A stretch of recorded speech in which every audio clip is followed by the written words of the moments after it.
लग्नाचे दागिने म्हणजे श्रीमंत पेशवाई दागिने, नाशिकचे सुप्रसिद्ध सराफ मयूर अलंकार सराफ।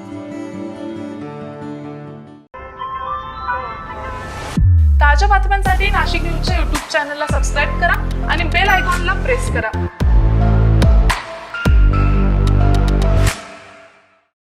नाशिक शहरात बेकायदेशीर नायलॉन मांजा विक्री करणाऱ्यांवर गुन्हे शाखेने मोठी कारवाई केली आहे।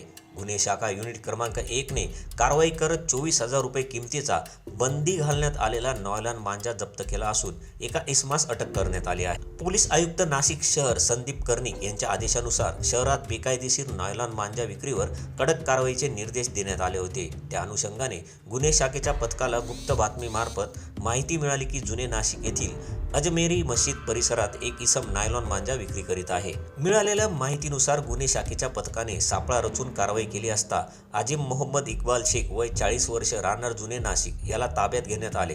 त्याच्या ताब्यातून पतंग उडवण्यासाठी वापरात येणारे बंदी असलेले नायलॉन मांजाचे 24 गट्टू जप्त करण्यात आले असून त्याची एकूण किंमत 24,000 रुपये आहे। या प्रकरणी भद्रकाली पोलीस ठाण्यात गुन्हा दाखल करण्यात आला आहे। ही कारवाई गुन्हे शाखेचे वरिष्ठ पोलीस निरीक्षक अंचल मुदगल यांच्या मार्गदर्शनाखाली करण्यात आली।